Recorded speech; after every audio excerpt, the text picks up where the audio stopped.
ये पुरानी सी टोपी देखकर धोखा मत खाना। इस टोपी के नीचे गजब की व्यावसायिक समझदारी छुपी हुई है। ये छोटा अश्वेत लड़का जिसका नाम बर्नार्ड है, जूते पॉलिश करने वाला है। लेकिन ध्यान दीजिए, वह जानबूझकर अपना ठेला बैंक के सामने लगाता है ताकि उसके ग्राहक सभी अमीर गोरे लोग हों। उसे जूते पॉलिश करके कमाए गए थोड़े पैसों की परवाह नहीं है। वह धीरे धीरे काम करता है ताकि उन गोरे लोगों की बातें ध्यान से सुन सके। जब वे इंतजार करते हुए वित्तीय रहस्यों पर चर्चा कर रहे होते हैं, जैसे ही वे चले जाते, ये छोटा लड़का तुरंत अपनी नोटबुक में सब कुछ लिख लेता। असल में वह चाहता है तो केवल वही कीमती वित्तीय ज्ञान जो उसने उनसे सुना है। बहुत छोटी उम्र से ही उसे पता था कि उसका जीवन भर का सपना एक बैंकर बनने का है। यह 1929 का टेक्सास है, एक ऐसी जगह जहां अश्वेतों पर भयंकर भेदभाव और उत्पीड़न होता है। उसके पिता दुखी होकर उसे बताते हैं कि उसका सपना कभी पूरा नहीं हो सकता, लेकिन बर्नार्ड की आंखों में हर मुश्किल के बावजूद अडिग संकल्प झलकता है। 15 साल बाद बड़ा हो चुका वह लड़का अपनी पत्नी यूनिस और बच्चों के साथ लॉस एंजलिस चला जाता है। यहाँ पर नस्लीय भेदभाव उतना गंभीर नहीं है जितना उसके घर पर था, इसलिए वह तय करता है कि यहीं अपना कारोबार शुरू करेगा। 3 लोगों का परिवार उसके एक रिश्तेदार के जर्जर स्टोर रूम में रहने को मजबूर होता है। फिर भी बर्नार्ड अपनी पत्नी से वादा करता है कि वे जल्द ही वहां से निकल जाएंगे।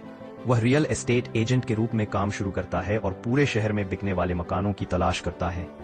सूक्ष्म अवलोकन के जरिए उसे पता चलता है कि लॉस एंजलिस की अश्वेत बस्तियां बेहद भीड़ भाड़ वाली हैं, जबकि श्वेत बस्तियों में अब भी कई मकान खाली पड़े हैं। अश्वेत लोगों को किराए की जरूरत है और आर्थिक सामर्थ्य भी है, लेकिन उनके लिए कोई बाजार मौजूद नहीं है। यह रियल एस्टेट सट्टेबाजी और किराए के लिए एक बेहतरीन व्यापारिक अवसर है।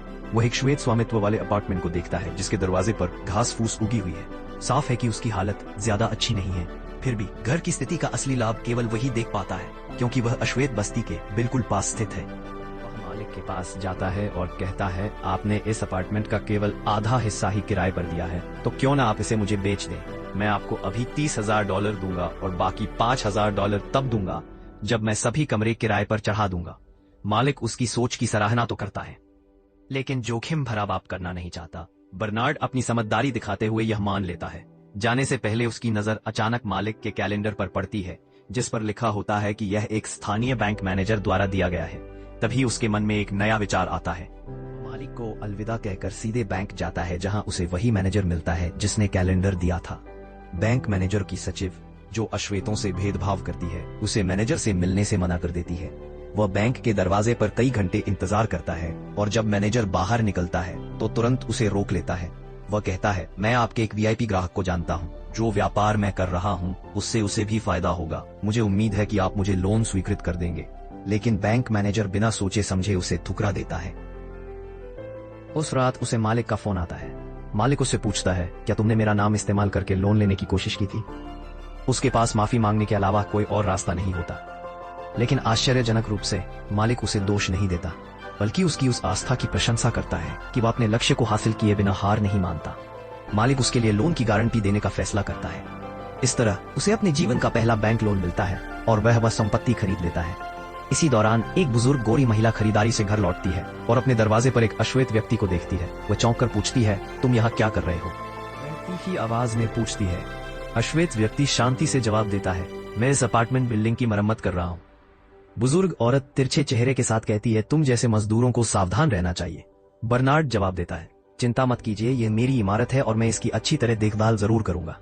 यह सुनकर बूढ़ी औरत गुस्से में चुपचाप अपने घर चली जाती है और थोड़ी देर बाद पुलिस आ जाती है। वे बर्नार्ड से कहते हैं कि एक बूढ़ी औरत ने पुलिस को बुलाया है और फिर उससे पूछते हैं कि क्या उसने मालिक बनकर उसका विरोध किया था।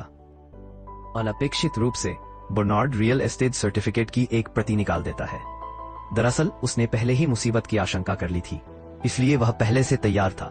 पुलिस को समझ आता है कि यह घर सचमुच उसी का है, तो वे झल्लाकर वहां से चले जाते हैं। उस रात बर्नार्ड अपार्टमेंट बिल्डिंग में लौटता है। दरवाजे पर खड़ी बूढ़ी औरत उसे देखती है और तुरंत कहती है कि यहाँ से निकल जाओ, यह मरम्मत करने का समय नहीं है। लेकिन बर्नार्ड फिर भी शांत स्वर में जवाब देता है, मैं अब मरम्मत करने वाला मजदूर नहीं हूँ, मैं मालिक हूँ। बूढ़ी औरत हैरान रह जाती है और कुछ दिनों बाद गुस्से में घर छोड़कर चली जाती है, क्योंकि वह अश्वेत लोगों के साथ एक ही इमारत में रहना नहीं चाहती। जैसे ही बूढ़ी औरत वहां से जाती है, बर्नार्ड उसका घर एक अश्वेत महिला को किराए पर दे देता है। जैसा कि उसने पहले ही सोचा था, अश्वेत किराएदारों का बाजार बहुत बड़ा है। इमारत जल्दी ही भर जाती है और बर्नार्ड तयशुदा बाकी भुगतान पूर्व मालिक को दे देता है। पूर्व मालिक बर्नार्ड से बेहद प्रभावित होता है और उसके साथ कारोबार शुरू करने का प्रस्ताव रखता है। बर्नार्ड मकान चुनता है और आय की गणना करता है, जबकि पुराना मालिक लेन देन की बातचीत करके अनुबंध पर हस्ताक्षर करता है। उसके आगे रहने से गोरों को पता ही नहीं चलता कि वे अश्वेतों के साथ कारोबार कर रहे हैं और दोनों मिलकर कमाई को बांट लेते हैं। बर्नार्ड खुशी खुशी इस पर राजी हो जाता है। दोनों के बीच सहयोग बहुत सुचारू रूप से चलता है और वे तुरंत अच्छा खासा मुनाफा कमाने लगते हैं। थोड़े ही समय बाद बर्नार्ड अपार्टमेंट से निकलकर एक शानदार हवेली में रहने लगता है और अपने प्यारे परिवार को सुखी जीवन देता है। यही उसकी बुद्धिमानी है। जब कोई उसके साथ भेदभाव करता है तो वह पलटकर मुक्का नहीं मारता, क्योंकि ऐसा करने पर वह दूसरों के बनाए खेल के नियमों में फंस जाएगा। वह अपने खुद के नियमों से खेलना चाहता है। विवेकपूर्ण सोचना, आर्थिक लाभ और अधिकतम मुनाफा कमाना ही उसका अंतिम लक्ष्य है। लेकिन जिंदगी हमेशा आसानी से नहीं चलती। किसी भी पल चुनौतियां सामने आ सकती हैं। बर्नार्ड के साथ काम करने वाला पुराना मालिक बूढ़ा और कमजोर था और कुछ साल बाद अचानक उसकी मृत्यु हो जाती है। कंपनी में उसकी हिस्सेदारी उसकी पत्नी को विरासत में मिल जाती है। यह महिला अश्वेतों के प्रति गहरा भेदभाव रखती है और बर्नार्ड के साथ सहयोग नहीं करना चाहती। वह उसे तिरस्कारपूर्ण अंदाज में बहुत कम दाम पर उसकी हिस्सेदारी खरीदने का प्रस्ताव देती है और अगर वह नहीं मानता तो उस पर मुकदमा करने की धमकी देती है। उस दौर में जब गोरों और अश्वेतों के बीच मुकदमा होता था तो सोचिए जज किसके पक्ष में खड़ा होता। बर्नार्ड इतनी नाइंसाफी सहने को तैयार नहीं था, इसलिए उसने अदालत जाने का फैसला किया। लेकिन उसे किसी ऐसे व्यक्ति की तलाश करनी पड़ी जो गवाही देकर यह साबित कर सके कि उसका पुराने मालिक के साथ वास्तव में व्यावसायिक संबंध था।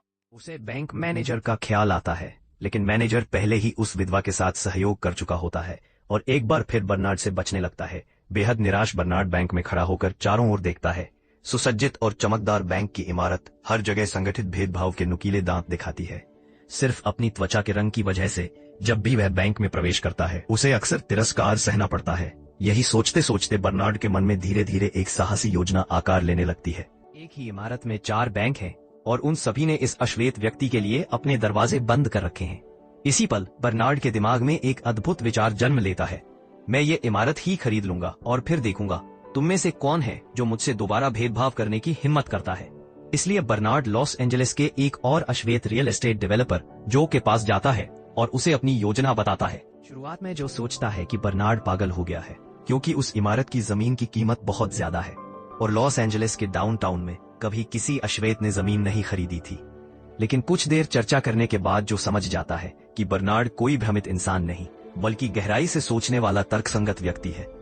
वह यह इमारत क्यों खरीदना चाहता है? क्योंकि जैसे ही वह इमारत का मालिक बन जाएगा उसके अंदर के बैंक उसे सेवाएं देने को मजबूर होंगे। वे कभी उसकी लोन की अर्जी ठुकराने की हिम्मत नहीं करेंगे। उसे रियल एस्टेट के रुझान भी बताएंगे जिससे उसका प्रॉपर्टी कारोबार और सुचारू रूप से चलेगा। जो उसकी इस सोच से दंग रह जाता है, लेकिन थोड़ी देर सोचने के बाद मान लेता है कि यह योजना काम करेगी। हालांकि वह बेहद अमीर है, फिर भी हर जगह गोरों के अधीन है। अगर वह गोरों की जमीन पर गोरे बैंकरों को पछाड़ दे तो और भी ज्यादा पैसा कमा सकेगा, लेकिन वह सीधे गोरों के साथ लेन देन नहीं कर सकते। इसलिए उन्हें एक गोरे व्यक्ति की जरूरत है जो एजेंट बनकर सौदे कर सके। इस मामले में बर्नार्ड के दिमाग में पहले से ही एक विचार था। मैट, जो उसकी मरम्मत के कामों में मदद करता रहा है, ये व्यक्ति ईमानदार है, बहुत महत्वाकांक्षी भी है, बस थोड़ा अनुभवहीन है। इसलिए बर्नार्ड और जो मिलकर मैट को पूरी तरह से प्रशिक्षित करना शुरू करते हैं। उसे गोल्फ, उच्च वर्ग की शिष्टाचार कला, गणितीय सोच और रियल एस्टेट की शिक्षा देते हैं। मैट उम्मीदों पर खरा उतरता है और जल्दी ही गोल्फ में निपुण हो जाता है। गोल्फ खेलते समय ही वह रियल एस्टेट की वैल्यूएशन निकाल सकता है, बिल्कुल एक युवा और होनहार उद्यमी की तरह। एक गोल्फ क्लब में मैट की मुलाकात बैंक बिल्डिंग के मालिक से होती है। बेशक ये मुलाकात भी जो द्वारा पहले से तय की गई थी। बातचीत अच्छी तरह चलती है। मैट को इमारत खरीदने का मौका मिलता है और बाकी की बातें आगे की बातचीत में तय होनी थी। लेकिन मैट को यह सब करना नहीं आता। चिंता की बात नहीं, बातचीत से पहले बर्नार्ड मैट को हर चीज की पूरी तैयारी करवा देता है। वह सबसे पहले अंधेरा होने के बाद इमारत में जल रही लाइटों की गिनती करता है। उससे इमारत की खाली जगह की दर निकालता है और फिर उसका अनुमानित मूल्य तय करता है। इमारत की वार्षिक आय और संचालन खर्चों के आधार पर बर्नार्ड उन सभी आंकड़ों की तैयारी करता है जो बातचीत में काम आ सकते थे और मैट से कहता है कि मालिक से मिलने से पहले वे सब नंबर याद कर ले। नतीजा यह होता है कि चाहे बड़ा मालिक अपनी संपत्ति को लेकर कितनी भी डींग मारे, मैट हर बार उससे एक कदम आगे निकल जाता है और सटीक आंकड़े पेश कर देता है, जिससे बड़ा मालिक दंग रह जाता है।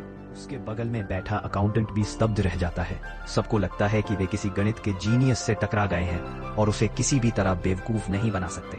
आखिरकार बर्नार्ड वह इमारत हासिल कर लेता है जिसकी शुरुआती कीमत $24 लाख से अधिक थी, मात्र $15.6 लाख में। उस दिन से जब भी बर्नार्ड उस इमारत में अंदर बाहर आता जाता है, हर बैंक का प्रेसिडेंट उससे हाथ मिलाने आता है और वह छोटा मैनेजर जिसने पहले उसे मुश्किलें खड़ी की थीं, हैरानी से स्तब्ध रह जाता है।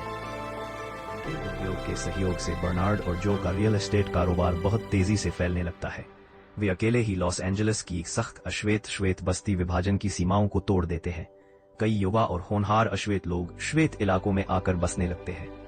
कुछ ही समय बाद उन्हें उपराष्ट्रपति से मिलने का अवसर भी मिलता है। कई वर्ष बाद सन 1963 में बर्नार्ड अपने परिवार को लेकर टेक्सास लौटता है अपने पिता ब्रिटन से मिलने। रात के भोजन के बाद ब्रिटन बर्नार्ड से कहता है कि उसे उसकी उपलब्धियों पर गर्व है। अगले दिन बर्नार्ड अपने बेटे के साथ शहर में घूमने निकलता है।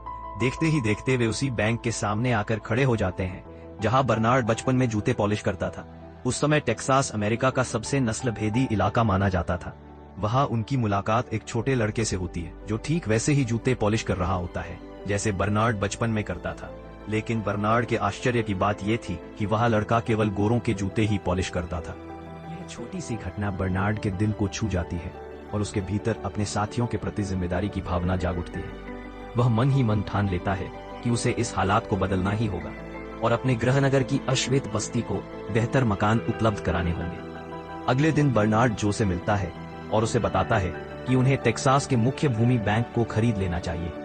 जो यह सुनकर सोचता है कि बर्नार्ड पागल हो गया है क्योंकि टेक्सास में नस्लभेद बेहद गंभीर है, लेकिन बर्नार्ड ठोस कारणों के साथ उसे यह सौदा करने के लिए राजी कर लेता है। आखिरकार जो बर्नार्ड की मदद करने के लिए तैयार हो जाता है, वे एक बार फिर मैट को साथ लेते हैं और उसे अपना मुखौटा सामने वाला व्यक्ति बनाते हैं।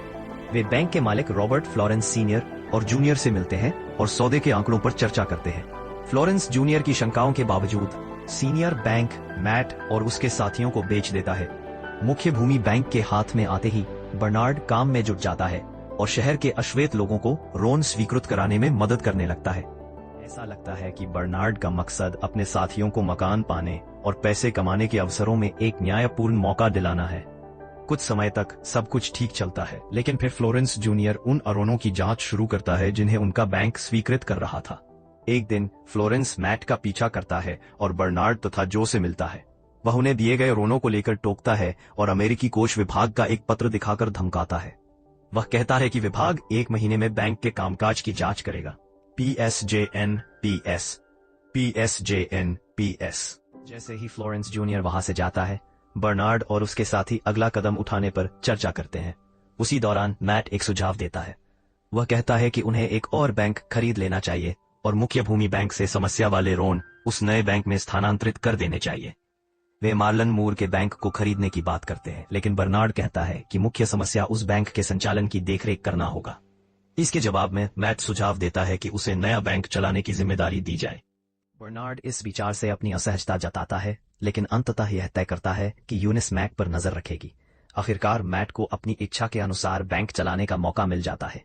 अगले दिन मैट एक वकील से मिलता है और उसके इशारे पर ऋण अनुबंधों पर हस्ताक्षर करना शुरू कर देता है। कुछ समय बाद मैट को फ्लोरेंस जूनियर का फोन आता है, जिसमें वह बताता है कि कुछ ग्राहक मुख्य भूमि बैंक से अपना सारा पैसा निकालना चाहते हैं। स्थिति और बिगड़ जाती है जब एक संघीय बैंक परीक्षक मार्लन बैंक में पहुंचता है।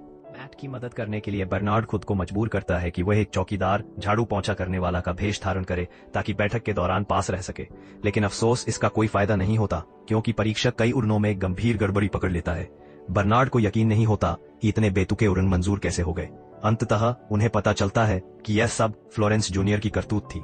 असल में बैंक चलाने की जल्दबाजी में मैट ने जरूरी नियमों को दरकिनार कर दिया था और उस वकील का इस्तेमाल किया था जिसे फ्लोरेंस ने सुझाया था। इसी रास्ते से फ्लोरेंस उन समस्या वाले ऋणों को चुपके से घुसाने में सफल हुआ। कुछ समय बाद बर्नार्ड और जो मैट से कहते हैं कि सबसे समझदारी भरा कदम यही होगा कि वे मर्लिन बैंक से अलग हो जाएं। लेकिन अपना बैंक छोड़ने को तैयार न होते हुए मैट बिना अपने साथियों को बताए एक बड़ा कदम उठा लेता है। अगले दिन जो को उसकी इस हरकत का पता चलता है और वह बर्नार्ड के साथ मेनलैंड बैंक पहुंच जाता है। वहां वे मैट से ऋणों के बारे में सवाल जवाब करते हैं, जबकि फ्लोरेंस गर्व से तमाशा देखता रहता है। इससे पेज दिल 587458 सीमा 136 डिविनेशन। बर्नार्ड मैट से कहता है कि वे अपनी लेखा पुस्तकें ले आए, लेकिन तब तक बहुत देर हो चुकी होती है। संघीय बैंक परीक्षक आते हैं और मेनलैंड बैंक का संचालन लाइसेंस रद्द कर देते हैं। इमारत से बाहर निकलते ही FBI बर्नार्ड और जो को गिरफ्तार कर लेती है।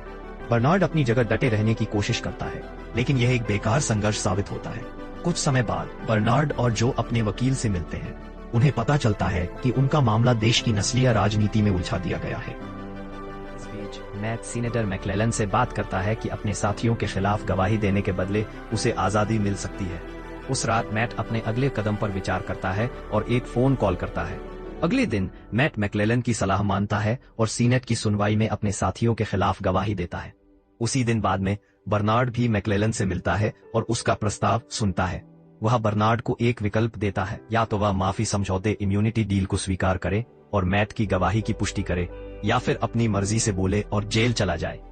इस बात फिर आखिरकार बर्नार्ड यह तय करता है कि वह वे शब्द कहेगा जो उसके दिल में वर्षों से दबे हुए थे। वह देश में नस्लीय भेदभाव के बारे में बात करता है। इसके कुछ ही समय बाद सुनवाई के बाद बर्नार्ड और जो दोनों की संपत्ति नष्ट हो जाती है। दोनों को संघीय जेल की सजा भी सुनाई जाती है। इस बीच फ्लोरेंस जूनियर बहुत कम कीमत में मेनलैंड बैंक खरीद लेता है, जबकि बर्नार्ड और जो ने इसके लिए भारी कीमत चुकाई थी। उधर मैट स्टाइनर पर कभी किसी अपराध का आरोप नहीं लगाया गया। कई सालों बाद बर्नार्ड और जो जेल से बाहर आते हैं। यूनिस को यह अजीब लगता है कि इतनी बड़ी दौलत खोने के बावजूद दोनों आदमी खुश नजर आ रहे हैं, लेकिन असलियत कुछ और ही होती है। जो बताता है कि बहामास में उनके पास एक दूसरे के पास ही जमीन जायदाद है। यूनिस अविश्वास में पूछती है कि यह सब कैसे हुआ। असल में जिस रात मैट ने अपनी गवाही से पहले किसी को फोन किया था, वह बर्नार्ड ही था। उसने बर्नार्ड को सीनेटर के समझौते के बारे में बताया और उससे माफी भी मांगी। बर्नार्ड ने सरकार द्वारा उनकी संपत्तियां जब्त किए जाने से पहले मैट से एक मदद मांगी। फिल्म का अंत इस खुलासे के साथ होता है कि लॉस एंजलिस में आवासीय अलगाव के खिलाफ लड़ाई में बर्नार्ड और जो की आवासीय संपत्तियों ने अहम भूमिका निभाई थी, और आज भी बहामास में उनके पास एक दूसरे के बगल में दो आलीशान हवेलियां हैं।